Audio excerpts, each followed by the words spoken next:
Сайн байна уу? Бид өнөөдрийн бичлэгээрээ Minecraft тоглоомын нэгэн учир битүүлэг сэдэв болох Herobrine-ы тухай хүргэхээр бэлтгэлээ. Та бүхэн бидэнтэй хамт уугаарай.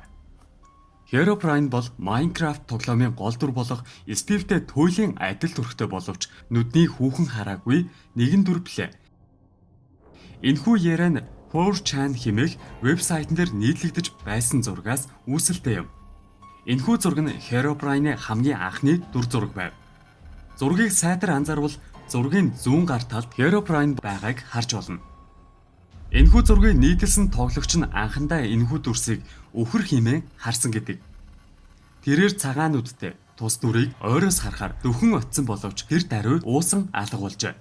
Хожим энэ талаар сэдв ярианы гол бай болжээ. Дараагаар Minecraft-ийн форумор дүүрэн Herobrine-ийн асуултууд гарч ирсэн байна.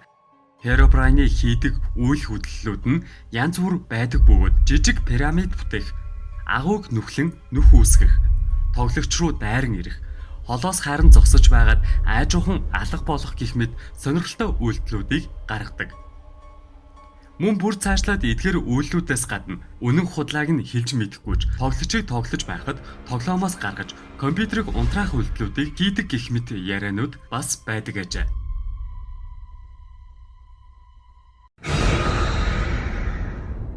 Herobrine-ы тухай яриа газар авсан даруйд олон тоглогчид Herobrine-ыг эрж хайн төрөл бүрийн тайлбаруудыг хийсэн байдаг.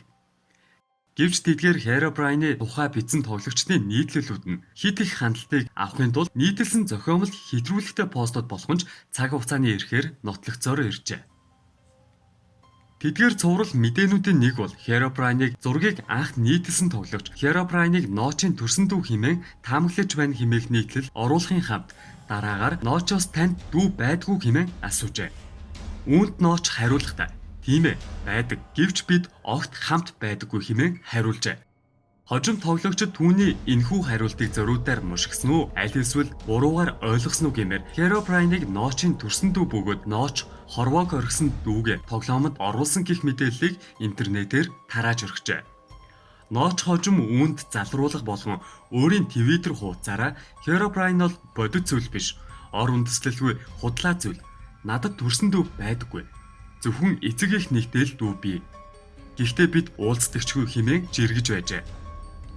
Minecraft тоглоомын зохион бүтээгчид ч мөн Herobrine гэх зүйл огт байхгүй бөгөөд Herobrine тоглогчдын компьютерыг вирусдуулж орхиж байна гэх зүйлс бол бүгд шал худлаа ор үндэслэлгүй яриа юм шүү. Итгэх хэсэг нь таны дүр. Хэдий бид Herobrine байхгүй болохыг нотлох боломжгүй дахин хэлэхэд цор ганц үнэн бол Herobrine хэмээх дүр огт байхгүй хэмээн Twitter хуудасаараа жиргэцгээсэн байдаг.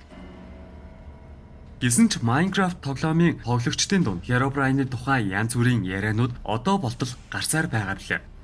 Тухайлбал интернет, сошиал орчинд тоглогчдын нийтэлсэн Minecraft тоглоомын апдейтийн талаар скриншотууд байв. Тэдгээр скриншотууд дээр Herobrine-ыг тоглоомоос хасныг мэдэгдэж байна гэх өгүүлбэр байв. Эдгээр скриншотууд нь Minecraft тоглоомонд Herobrine байсан бөгөөд тоглоом бүтээгчид түүний энэхүү дүрийг тоглоомоос хассан гэх ойлголтыг төрүүлсэн байв. Тоглоомын зохион бүтээгчид Herobrine-ыг байхгүй хэмээн байнга мэдэгдэл хийдэг боловч тэд өөрсдөө Herobrine-ы тухай сэдвийг хөндөж гаргадаг. Тухайлбал та бидний харж буй Wedding Weekend хэмээх сурталчилгааны хуудсан дээр мөн Minecon-ы гарчиг дээр болон Minecon-ы ширээн дээр Mojang-ийн Facebook cover зураг дээр Lego Minecraft тоглоомын тайлбар дээр тус Herobrine-ыг дүрсэлсэн байжээ. Энэ нь магадгүй тоглоомыг илүү сонирхолтой болгон олонний анхааралд байлгах гэсэн тоглоом бүтээгчдийн тун оновчтой маркетингийн шийдэлж байж болох юм. Herobrine-тай холбоотой баримтууд дундаас хамгийн сонирхолтой нь Herobrine хэмээх нэртэй хэрэглэгчийн скин нь Herobrine-ы төрхтэй байв. Үүнд хэрэглэгчдээс дэвшүүлсэн хоёр янзын таамаг байдаг. Нэгдүгээр Herobrine хэмээх ID-тэй тус хэрэглэгч зүгээр л хүмүүсийн анхаарлыг татахын тулд ийм скинийг ашигладаг гэх зүйл юм. Мөн тус хэрэглэгч нь Mojang-ийн ажилтан гих хандлагч байдаг. Тухайлбал Mojang-ийнхэн Herobrine-ы тухай яриа гарсан даруйд бүгдээс өөртөж Herobrine хэмээх ID-г үүсгэсэн байж болох юм. Хэрв Herobrine үнэхээр байдаг гэж үзвэл энэ нь Mojang-аас зохион байгуулсан зүйл байх өндөр магадлалтай. Herobrine-тай холбоотой бас нэгэн зүйл бол Music Disk 11 билээ. Хөгжмийг сонсоод үзвэл төгсөл хэсэг хэн нэгэн ямар нэг зүйлээс зүхтаж байгаа чимээ гардаг.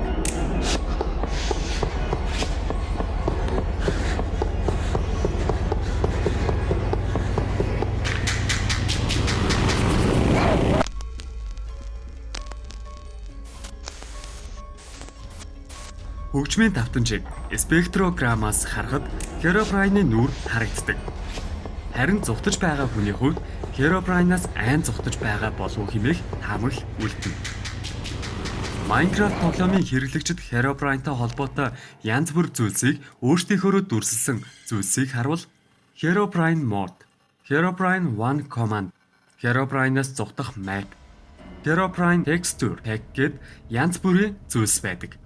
Гэхдээ эдгээр зүйлс нь зөвхөн хэрэглэгчдийн бүтээсэн хуурамч зүйлс гэдгийг анхаарах хэрэгтэй.